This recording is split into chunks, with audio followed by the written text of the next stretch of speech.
Welcome back to Apollo City Comics. I'm Brandon Blocksdorf. And I'm Alex Batts.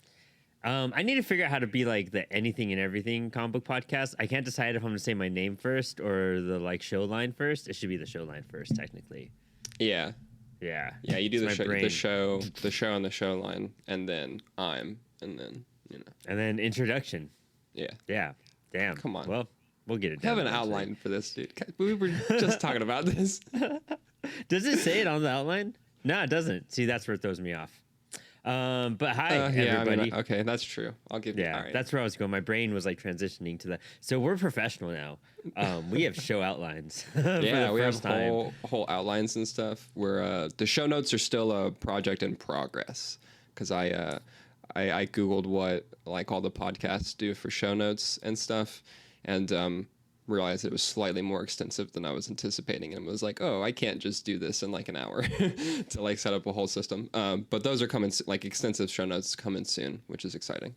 Yeah, and we're trying to be more in depth. You know, we used to be kind of like that when the show first started. A lot of research, a lot of everything went into it, but things just pick up so fast. And then just becoming a weekly show.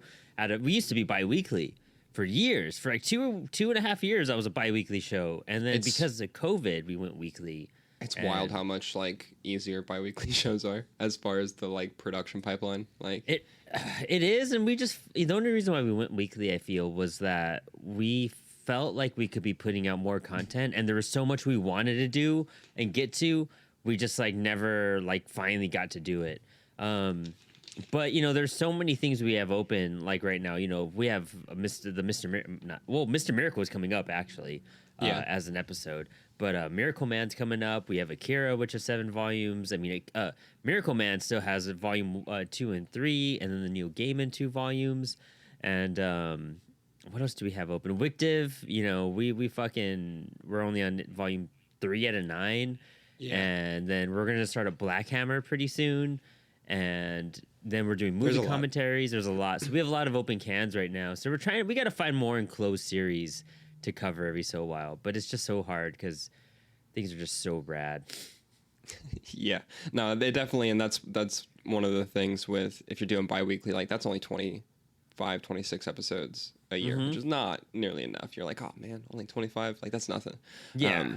How do you choose your 25 favorite things to cover for a year? You know what I mean? Yeah, that's brutal.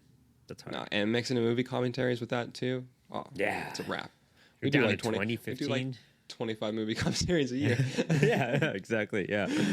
But man, and I mean, we've been at it super intensely. Things are getting on a smoother roll and transition as we continue to do stuff. And it's all thanks to people like you backing the show and the amazing coffee we get from Coffee and a Comic. When you order your comic books on coffeeandacomic.com, you get not only your books bagged and boarded, but you get a free bag of coffee in every order with probably some stickers and goodies and whatnot. And it's everything you need to enjoy your amazing comic books that you got that week. And guess what? Pretty sure we're gonna have the punk anthology listed on the website pretty soon. We're talking to Frank about that, so you know, we check it out. I mean, we'll make an announcement. You guys get to buy our book directly from coffeeandacomic.com, where you could get not only our punk rock anthology, but it'll be bagged and boarded with full of stickers and a cup of coffee. You throw the cup of coffee on and just enjoy your like day off and start that off with just nice, awesome punk rock 60-page comics right there, which is right above me if you're watching the video. I didn't even notice that. That's a very nice. Yeah, that's so cool. I gotta put the Jade Powder variant up too. Like seeing in your story, just all of them like in the boxes. I was like, man, that's so cool. Like, dude, yeah, it's we got all the books in last week, and Mark Bernal, the leader of lesser known comics, is going to be swinging by, and we're going to be doing the fulfillment today, and I'll be doing it the next week, and it's going to be fun. A lot of cool stuff. We have so much goodies and so much merch to give away.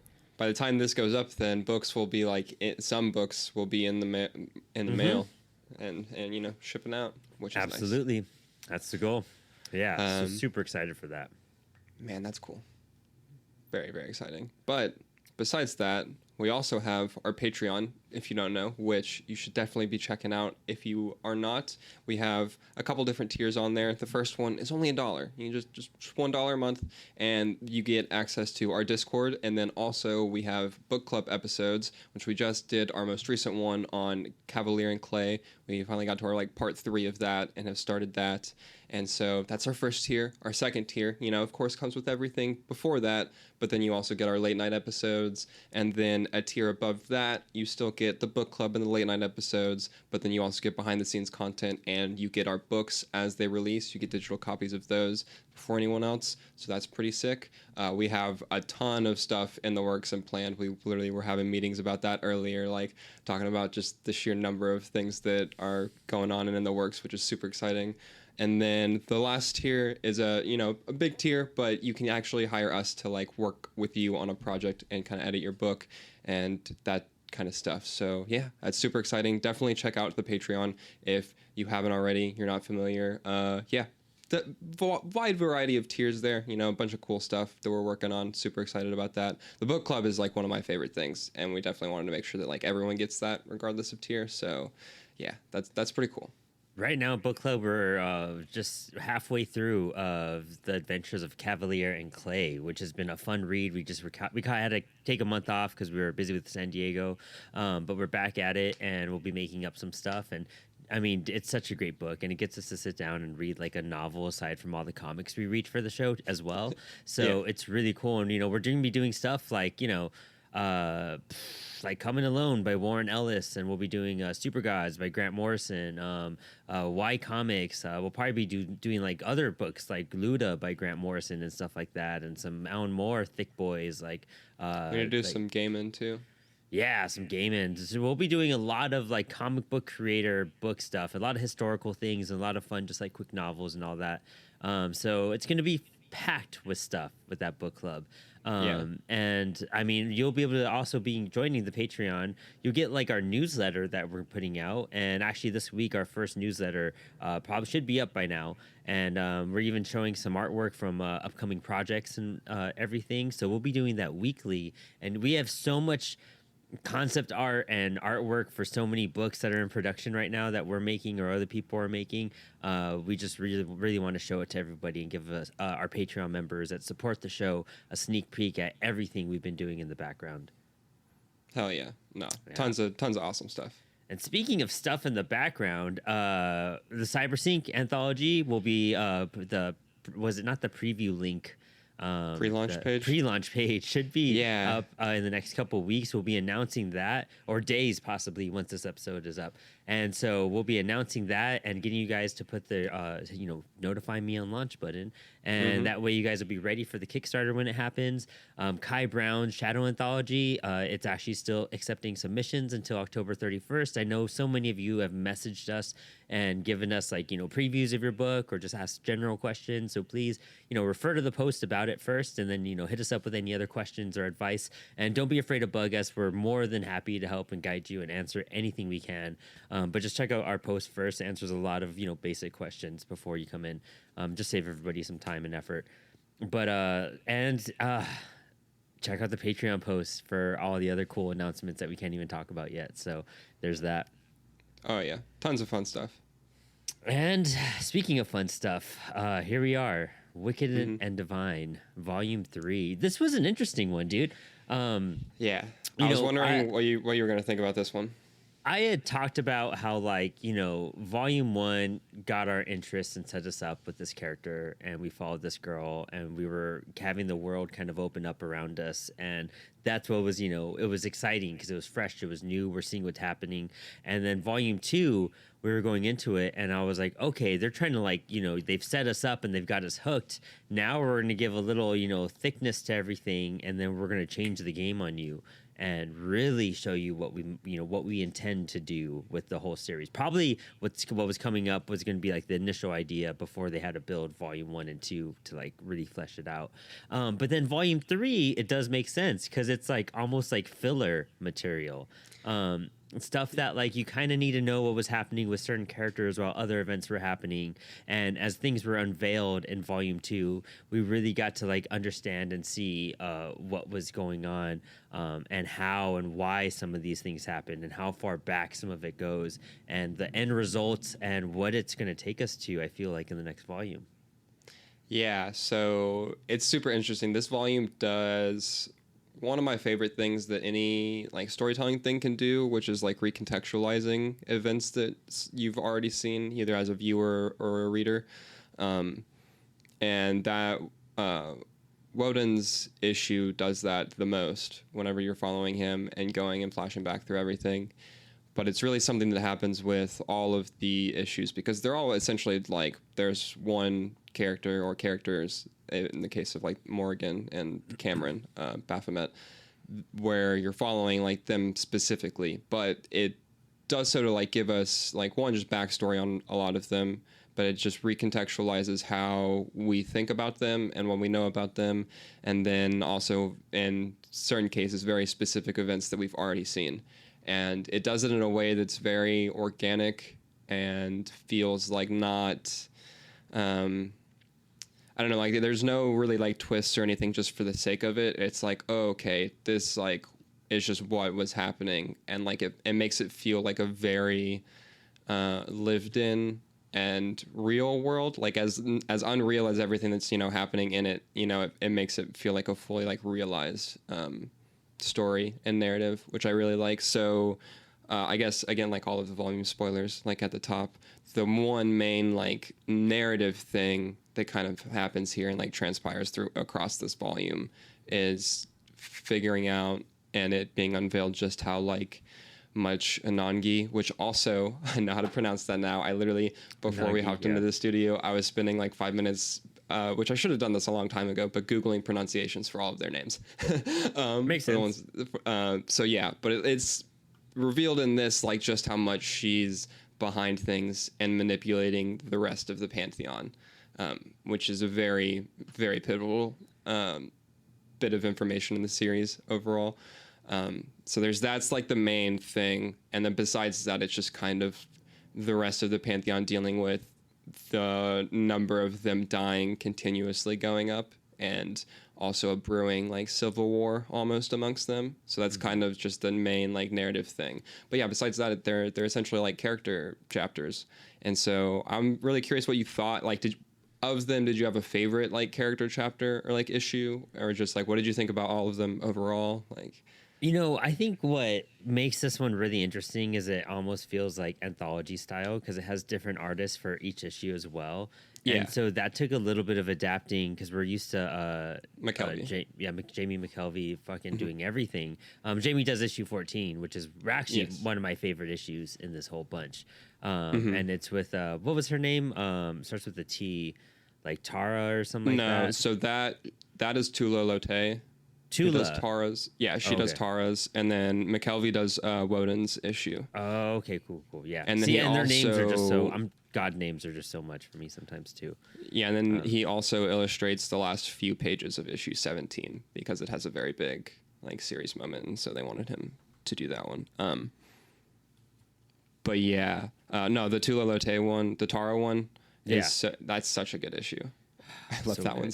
It's such a sad issue. Like the whole thing is just her having the worst time for like no reason. People are just being pieces of shit. And, like, yes, exactly. Like just for no reason. And it's just like being as hateful as you possibly can for like, and just piling on because everyone else is like, I love in particular the one like double page spread that's just all of the like comments on Twitter.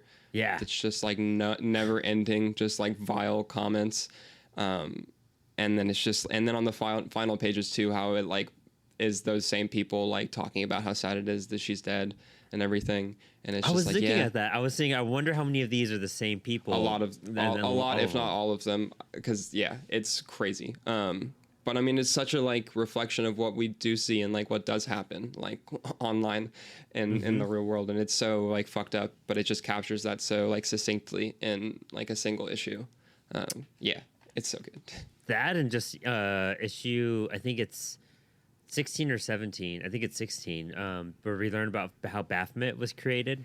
Mm-hmm. And Yeah. yeah, and dude, that whole like I didn't really see that whole love story connection coming like previously, but it all kind of makes sense. And one of the things I was thinking about too was like, what's the timeline between their when their 2 years started to this point? Like, how much time do they have left at this point? Because they're still So saying 2 years, but I'm kind of confused on the timeline aspect of it all. okay, so I'm gonna try to remember most of this from my head because I don't know if they have any of the time. So the issues do have like dates in a lot of them Yeah, yeah. that you'll be able to look at, but so because they all don't like their 2 years starts like when the transformation thing hits. And so like they're not all on the same thing, and I can't remember if we've gotten to an issue yet where like that comes up between two of the characters where like one of them is like, it's gonna suck when you're gone like before me because of like Your time runs out faster. yeah. And so like that is a thing see. that does get addressed too. But to the start of the series, it's I want to say like 4 to 6 months after Ball like Okay. first transformed because he's the first one Yeah. too who like I want to say it's like 4 to 6 months between them is like when we first start like hanging out with Laura. But yeah, no, that the issue 16, the one with Morgan and Cameron is yeah, that one's a really like that one always hits me too because like his story especially he's going through like losing both of his parents in like high school, and like I lost my dad during my senior year, like halfway through my senior year, and so like being in that like mindset and like being able to very easily like relate to that and like seeing how plausible, for lack of a better word, I guess, like or understandable it is to like see people like the choices that he makes. I'm like, yeah, I can like easily see how you get from like here to here to here, like Yeah. and it's just really good. And yeah, it just also like all of these issues do a good job of really showing how like fucked up all of these people are before they even get to like godhood, and then how much that like amplifies and then messes with what they like the problems and trauma that they were already dealing with. And then I also too love in this issue, because I'm also like a hopeless romantic and love like the most dramatic shit ever, and so I love that they're just and they like and Gillen is so like on the nose with it, and I love it like about how like darkly poetic and just like like they just are constantly making jokes about them being like the most edgy like goth poetry kids, and I'm like, oh, I love that so much, like that. And so like all of those elements, and just the fact that she literally is like becomes the goddess of death and is like, oh no, but it's sweet and I want you to like become the god of death with me and we'll die together, like and it's so like shit. You're like, oh, that's awesome, but also so like existentially fucked up that you just condemned this person to like die with you. You're like, oh, but no, it's fine, like I dragged you down with me though, like it's cool, like we'll both die in 2 years. It's great. It's what we want. Just like all of the different layers in that, and all of it I love. That's awesome. Yeah, that all of that's like it's why it was one of my favorite issues in this whole thing. And I mean, I was a little like I wasn't sure how I was gonna react after reading the first issue. Just because I was like, okay, so this is a bit different, and I don't know if it's gonna like still keep my attention. And I feel like that every single time I start a volume of this series, where I'm just like, I don't know, man. And then by like the last issue, I'm like, damn, I really need to pick up the next one already. Like it's been too long, and I don't know. It's such a fascinating way to like ground a bunch of gods, and then you kind of find like a humane way to like relate to them, and through these backstories and through their lives, that's what I'm like really enjoying about it. And it's I want to see, Kieran is so good at world building, and that's what he's always done because he's just a giant fucking nerd.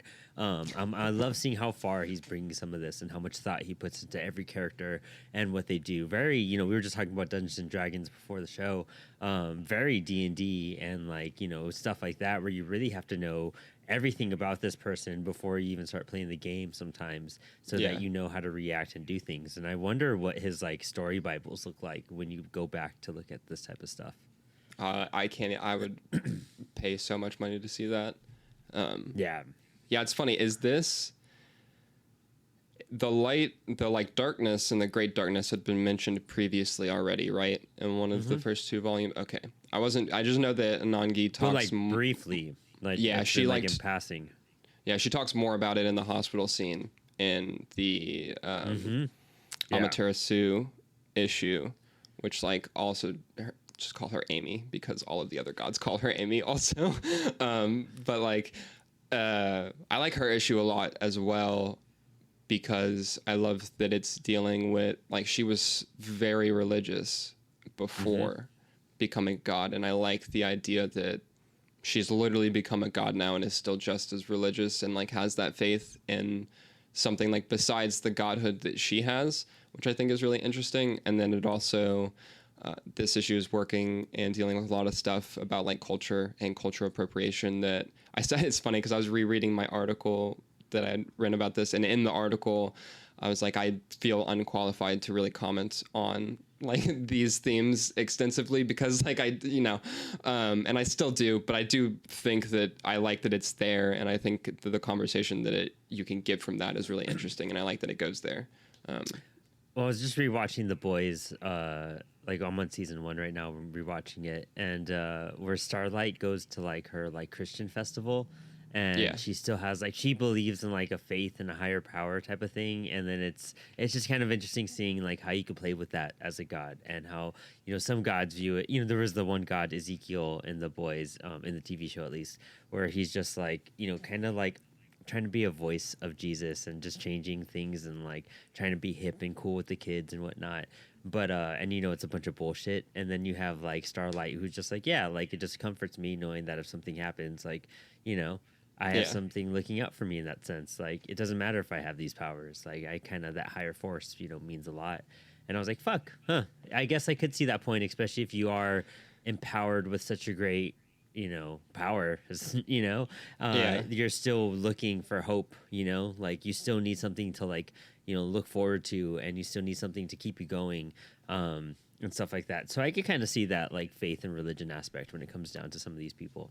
Yeah, and then especially for Amy in this, like it really it even strengthens her resolve because she was very much of the like everything happens for a reason, and had gone through like a it's implied like the loss of her family member or like a family member for her whenever she was young. And then it's also, I really like how it shows her being violently angry at a couple different times, and that's like one of her personality traits, which is a great contrast to how she is like 99% of the time, as just the like upbeat, like flower dress, like just chilling, like having the best time, like always. And so that contrast is cool. But then yeah, her ascension to godhood and like getting all this stuff is just further made her be like, oh yeah, everything does happen for a reason. Like this is, I understand and it's okay and whatnot. And I especially like the way that she talks about her. I think it's really interesting the way that all of them talk about their like past selves in relation to both their like other godly lives and then also like this life pre-transformation. I think the way that all of them kind of refer to and act about both of those things is just really like there's just fascinating stuff there, because like I can't try to imagine wrestling with that kind of like identity crisis. Like it's hard enough trying to deal with an established personhood for the one like single identity that I have, let alone being like, oh, I can now sort of kind of remember like infinite reincarnations. I don't like, going back thousands of years. And then also now I have a huge split in like my personality between before I realized that and now. Like that's just too much, man. Dude, yeah, for reals. Honestly, and I was thinking about that. It's like, life and reality kind of sucks in general. You're having to deal with your own life, you're having to deal with your own struggles, and then having to become like, even if somehow you became real, rich and popular, and all of a sudden we're just like rock stars. That's another level of handling stuff. Yeah. And then it's just like, but like that plus like being a god, like a superstar, literal god, like I can imagine what that's gonna do to your like regular mental and your regular, like whatever like old part of you is still within there, how it's going to cope with that and how it's going to handle that, you know? Dude, like, as awesome as having superpowers is, it would be so goddamn traumatic to have any superpower. I can't imagine trying to like cope with that and like adjust to that new lifestyle. Dude, for real, it's like so I was also curious, you know, who is, since this one has a bunch of various artists in it, who's your favorite artist aside from Jamie? I feel like Jamie is like the natural. Yeah, I like, mean Jamie you know, will yeah, always fucking like kills. for Victive, it's always gonna be Jamie. Yeah. Probably Tula though. Nice. Me Yeah, too. I would have to agree on that one. That her work is just so good. Did you see any of the stuff for Barnstormers? Her recent project with Scott Snyder. No. Oh, no, I haven't. Highly recommend. It's her longest sequential work to date. Fun fact that I found out while doing the review for it, but Rad. it's It's very that good. Comixology one that he has out right now, right? Yeah, and I think it's out like it might be out physically some way now. I can't remember because I think Dark Horse is putting it out like physically, is what the deal is. Oh, rad. Okay, cool. That's super cool. At least like the first volume or something. But very very good. And her work is just amazing. Like it's very good. So yeah, Kieran probably that always one. has like a good track record of like making shit like that. You know, artists really stand out in the not so much indie community, but like the up and coming people that are getting out of that indie realm into more mainstream stuff. Yeah. Yeah. But I mean, all of them are great too. And then the next volume, like Jamie comes back for the whole just next volume. But yeah, I'm excited for the next one. I feel like, you know, I don't have the next few volumes, and I don't know if they're even on Comixology or anything to read. But if not, maybe we should end up doing Die by Karen, like the first volume or something, because that might be a lot of fun as well to keep like this kind of track going. I would be down for that because I do need to read that, and I have the first volume of that. Also, though, what did you think about the last page? Oh, yes. Wait, let me go back to this. Just so I could get a good refresh. Because it literally just has the title page that's like the inevitable cliffhanger. Yeah. Which also I love. I don't know how much you've noticed the like icons changing. Like Morgan's in jail right now, so you know. Yeah. I think that's a fun thing to keep track of, and it kind of helps you realize who's in or who's involved in everything too, which is a lot of fun. Yeah, and then like the skulls, because you know people be dead. But dude, yeah, explain this last page. Break it down for us. Okay, so this last page goes to we're in a music venue in London, and it's this guy like answering the phone, and someone's trying to book the place, and he's like, sure, like private party or gig. And they're like going through the dates, and he's talking to someone, and we only get the text bubbles for his line of the conversation, or like his side of the conversation. And so he's like, you know, you're not the like only artist trading in that name, you know, like hope you've got good lawyers. And then, you know, he's basically talking to them like, all right, like it seems that they're expecting this to be a big show, and he's like acting like this is just some random person, you know, like whatever. And then he's like, all right, like see you then. And then he like writes down on a pad what their information is, and he sets the pad down. And on the last page, we see a panel of the pad that says September 23rd, Persephone, UK, live, and then no supporting act. So just Persephone has awesome. Someone under just the name Persephone has booked a turn or a show for this venue. And the page after that is slight return, which is, you know, a line that Persephone was saying pretty consistently. So, yeah, I feel like not spoiler alert to say that, you know, some stuff's going to be like coming. It's pretty exciting, but I'm fucking hyped. And that's the thing. God, I got to figure out how to get these volumes like ASAP. Or even maybe those collected editions, depending how they're collected. But fuck, dude. Those collected editions, I'll let you know right now, are very expensive now because they're all sold out. So you'll be getting them. Like, how are they broken up? And I know you're reading them in that. Like, what volumes are in the first collection? So the first 2 volumes are in the first collection, I believe. Hold on. Keep talking. And then, like, let me see. Number 2, year 2. Okay. Has issues 12 through 22. Yeah, this is the first one. Mm-hmm. It's like this thick, and that has the first 2 volumes. And then, yeah, the second one is the thinnest of them all. Oh shit. And, Okay. and yeah, it just has the third and fourth volume, I'm pretty sure. And then the third one, I guess, has 3 volumes in it, I would have to say. But yeah, it's that one. Is there a That's the fourth one hardcover. too?